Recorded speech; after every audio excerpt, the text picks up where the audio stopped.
Hello? Hi, is this Christina? Yes.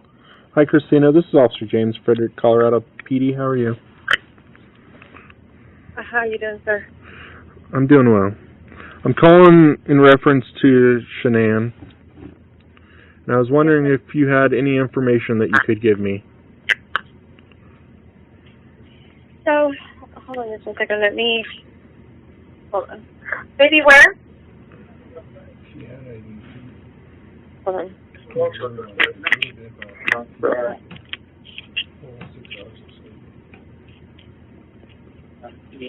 Not. I'll go over. Okay, sorry about that. No, you're fine. So Shan'ann and Chris, so Shan'ann went on vacation,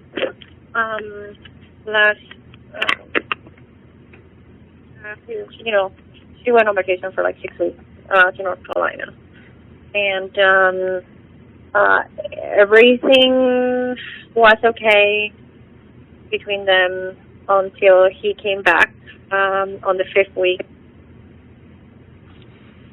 Okay. Come be with them, to go be with them for a week. And he was different with her. He was cold to her. They normally, because I stayed with them last year for 2 months while she was in surgery. I had to have surgery, and you had to have surgery, or she did? I'm sorry? You had to have surgery, or she did? She did. Okay. She did. She had to have surgery, so I flew from Hawaii and stayed with her for 2 months. Okay. Helping her with the kids and everything in the house and whatnot. They were normally loving, caring. The first time that I really got to meet, Chris. They seem to have a good relationship. But fast forward to when he went back to North Carolina, she started calling me, telling me I don't recognize him. He's not talking to me. He's not touching me. He's not kissing me. He's pushing me away. He doesn't want anything to do with me. Little by little, they spoke. And things started coming out, and he said that he didn't want the baby. She's pregnant. She's 16 months pregnant. Right. So, pregnant. One sec. She was telling you all this stuff? Yes. Okay. She confided on me. We've been friends for 14 years. Okay. She confided on me a lot, and she could call me in the middle of the night because I'm 6 hours different from North Carolina. Yep. Chris didn't want the baby? Yes, that's what she said, that Chris did not want the baby. Okay. That he was scared, that he didn't want another baby, that just wanted to stay with the 2 girls. But things just started developing from there. Like, he was not compatible. She texted me, and she's like, he's saying we're not compatible anymore. I don't understand what that means, because they were fine before she left. And he was alone for 5 weeks, and then he comes back and saying these things, right? Yeah. He said that he couldn't do this anymore. Like, he wanted pretty much, like, he will say, no, I want to work on this, and I want to make things work, and then other days he's like, I'm done. I can't do this, So she was struggling a lot, and that's something that she's not. She was really, really, really struggling with everything that was going on. But the last time that I spoke with her, they have talked. They have found out the sex of the baby, which was a boy, and she was super excited about it because he said, if I ever have a child, I just want a boy. I don't want another girl. So he thought that this was going to be good for them. And he said that he was willing to go into therapy with her. And she even told me that she had plans to go to Aspen for the weekend, this next weekend on Friday, with him to try to reconnect and try to make things work and find a common ground. If not, then she was done. Like she couldn't fight if he was not going to fight for their marriage. It was very weird because this just came out of the blue to all of us. Like when she told me the first time, I was like, "What are you talking about? That's not Chris. That's not who he is." That just started doing things that didn't make no sense to me. When was the last time you spoke with her? I spoke with her on Saturday. Hold on, let me look at the time. I can go look.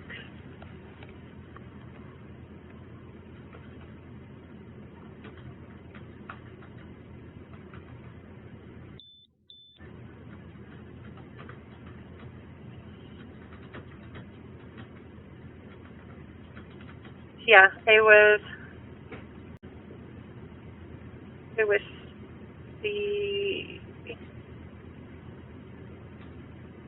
Friday, the last time I talked to her, because she was in Arizona. And she had just landed from Arizona, and she wanted me to know the news of the sex of the baby, and that she had talked to Chris, and that they were going to try to work things out, and wanted to tell me about the plans that she had. Okay. That's the last time, because she was traveling after that, so I didn't bother her. How often would you speak with her? Every day. And you haven't spoke with her since Friday because she was on her trip? Yes. Yeah, she was in training. How would you describe their relationship?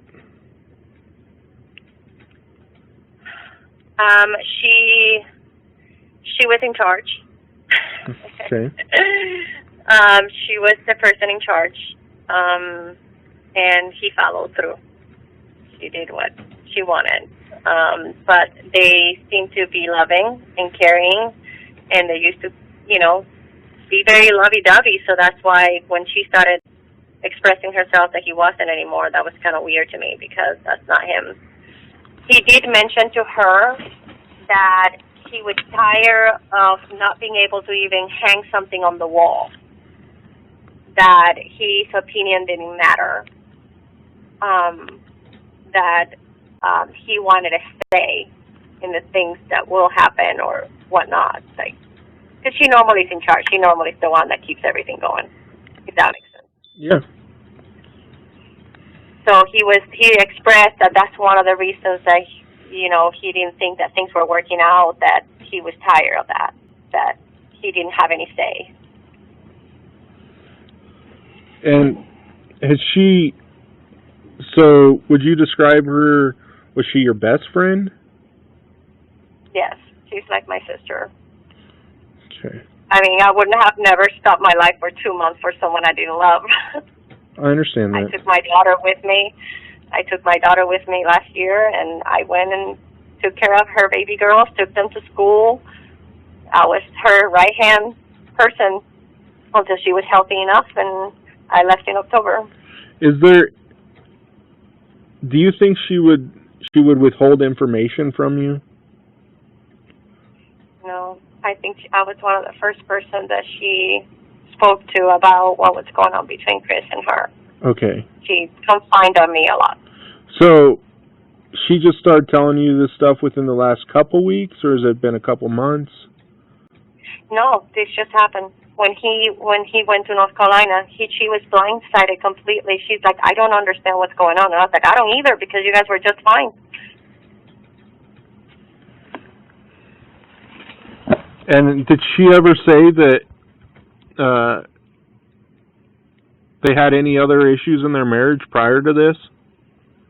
No. Did she say if they fought a lot or argued, or if anything ever was physical, anything like that? Nothing. They never went physical into each other. I mean, every marriage fights.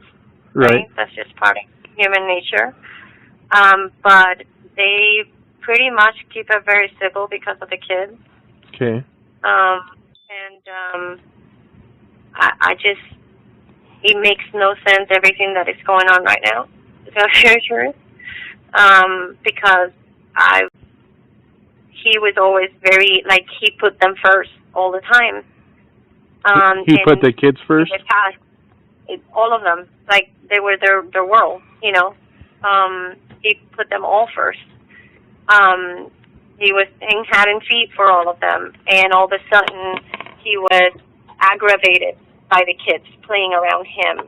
He was getting, you know, fussy with everyone. He didn't want to talk. He didn't want to touch her. He didn't want to, like, she would text me and she would send me a picture saying, like, there's where he's at. He's in the other side of the couch. Like, he's on another couch. Like, he's not even touching me. He haven't even asked me how the baby's doing. He didn't want to know anything about it. And this is all recent, huh? Yes. Yeah. This just happened, like, whatever happened in those 5 weeks that he was by himself, he came back to her, another man. And that worries me, because that's not him. Even like, I mean, like, when Nikki went by the house, things didn't make sense to me at all, because it just, she said routine. She said routine, like, she's OCD. She has everything in order. She literally has a plan for everything. She's not a person to derive from those plans. Like, this is what she's going to do. This is what's going to happen. The kids have times they go to take naps. They, you know, things go a certain way. You know, she has a routine. Even what she wears, even the flip-flops that she wears, is a routine for her. The door is never, that latch on the door, 2 months that I was living there, that was never on. Only when they went to sleep. Like, literally went to sleep. You're talking about on the front door? Yes. Yes. Because when Nikki got there, she was on the phone, like, she was on the phone with me when she got there and couldn't really access the house and couldn't get a hold of Shan'ann. And she's like, Christina, I know you talk all the time with her. Have you heard from her? I was like, no, because it was the morning for me, right? Right. And I was going to catch up with her today because I knew she had just come back at 2 o'clock in the morning, you know, from her trip. And I literally, like, okay, well, open the door because it's a keypad and, you know, she normally has the same keypad, you know, number on it. Just open the door. Because check it out. And she tried, and the latch was on. And that latch is never on. Her flip-flops were right beside her door, which she never leaves without. Like, that's her flip-flops. Unless she wants to dress up, that is what she wears. And the latch was on, which doesn't make any sense to me because she comes in and out of that door every day. And I mean, even I just don't understand. I don't understand everything that's going on because nothing adds up. The routine was completely off. And that's not normal. In 2 months that I stayed with her, the routine never changed. It's always the same. And I tell you this, it's out of character for her to leave the house without her phone, without telling anyone anything, with the kids, without their important medicine, which is scare off. And if you ever go to her Facebook account, you'll notice that there was an issue back home about the kids' safety because of allergies and that they were not being taken care of properly. There was she is protective of those kids. And for her to leave the house without no security, no nothing, it's just completely out of character. Did she ever say if they're having any financial trouble or anything like that? You know, she always commented that, you know, that they had, you know, that they struggle sometimes. You know, she was working really hard on her business, and he was also working. She spent a lot because she kept giving into the business to be able to continue to grow, which she was. But I know that they struggle a little bit, but I don't know to what point. Okay. But I do know that they were struggling. Did she ever say she had a plan on leaving him or anything like that? Or was she wanting to work on the marriage? She wanted the marriage to work. Like, I was, like, she really did not understand what was going on, and I was the one telling her, I was like, listen, it's the first really big issue that you guys have ever had, because I've not, never heard anything else from them before. And I told him, I was like, you just need to talk to him. You need to give him space. You need to, work things out. This is your marriage. This is your family. So we talked a lot about that because, I mean, she's Italian. She immediately would have said, something out of the blue, But right. she was more like, if he's not willing to work with our marriage, then our marriage is over. I can't fight for him without him. And the last time I talked to him, to her, she said he is willing to go to, therapy, because I told him that therapy might be able to help you guys, to try to get things out of the chest, because Chris is very, very quiet and he doesn't express his emotions. Like, you don't see many emotions from Chris. And, maybe that will help him out. And he said that he had agreed, but I haven't talked to Chris. I've never been close to Chris like that, so. Right. But I just know that if they had a fight while she was there, when she got there at 2:00 in the morning, the girls were woken up. I mean, you couldn't make a noise in that house. I mean, at night, because the girls are so light sleeper, even during the day. Like, when I stayed there, I had to go on tippy toes to the bathroom, so I would creak the floor or the stairs or nothing. And I mean, forget about opening a garage early in the morning. We always had to kind of go around the side. I will go downstairs. Sometimes Chris was there, getting his food ready so he can get out the door, and he will go through the front door. Because we didn't want to wake up the kids. So he didn't usually go out the garage in the mornings? No.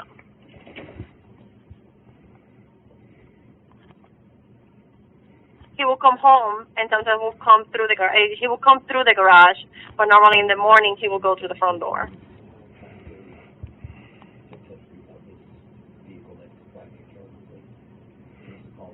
Okay. Because, I mean, just opening the garage door, or even turning the car, like, for me, turning in the car, like, one day while I was there, we went to Vegas to a training together, and, we had to leave, like, at wee hours, like at 3:00 in the morning. Even turning on that car in the morning, we were afraid that the kids were going to wake up. Right. And it wasn't in the garage, it was right outside the garage. So it's like right on top, so they will hear everything. Right. It doesn't make any sense. It's completely. I know for sure she will not leave like that. So I just stopped her. And she would have never. She would have never lived like that. It's just something doesn't add up to me. From all the years that I know her, she's always been.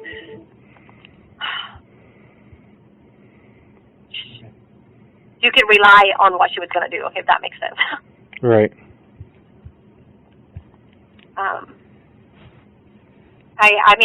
I don't think Chris has it on him. I think Chris is a good guy, so it's kind of hard for me to even imagine that he will hurt his family. Right. Especially those girls. So he was an active father. Good. Definitely. Yes. Very active father. Very caring, very loving, very attentive to them. He even took care of my daughter when I was gone for a couple of days. He's very, very, in that part, he was a good husband, he was a good father. That's why this changed into the kids not even wanting to be around him, wanting mommy, and him getting upset just by the kids playing. That's not him. That all started with the marriage problems as well? Yes. That all started all together when he went back to North Carolina after 5 weeks of being away from each other. I do not know what happened on those 5 weeks. but something changing him, because that was not him. When he was telling me about everything that he was doing and the things he was saying, it just doesn't make any sense. What's his name? That was not him. Okay. That's a different Chris. Is it? And he even deleted his Facebook page. Why would you delete your Facebook page? When did he do that? Well, I just find out today, and one of the other girls said, "Oh, that's been like a week ago or so that he deleted his Facebook page." So you're friends with Nikki? I'm friends with Nikki and Cassie and Addie and Sam, and we are all a group of friends. Yes. And do you guys all do the Laval thing together? Yeah. Mhm. Okay. Okay, so you got to remember, your name is on that vehicle. Yeah. Is there That's how I anything? met the other. Is there anything else that you can think of Okay, so that I should know about? call that person back, and if they do that, then we might have some issues here, okay? Can I set off? What'd you say? Is there anything else you can think of that I should know about? And you said what, he lives in Firestone? I can't think of anything. It will be speculation. Does he go I can say that some people have come in and said, "Well, did he have someone else?" I've never saw anything like that. You know. Do you know where she would go? She will go to one of us. If she was ever going to leave, she will contact one of us. And I have called and contacted everyone that I know in Colorado Yeah. and not Colorado, and no one has heard from her or know nothing of her. This is not her. She will plan things. She's not a person to just pick up things and go. This is a person that is meticulous, and she plans everything. She just doesn't go. And she knows that my house is always open.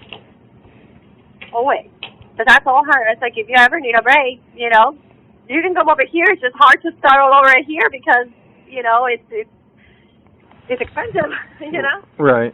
To live in Hawaii. But she would have never leave. Not like that. Okay. Ever. That is not her. Doesn't matter how bad things were. She has rules. You know, she has a way of doing things. Right. So if you hear from her or anything, obviously her and Chris, there's something going on in their marriage. If you come into contact with her for any reason or you hear anything, please have her contact us. We just want to make sure that she's safe, and you know we're not, let her know that we're not worried that she's gone or what she's doing. We just want to make sure that she's safe.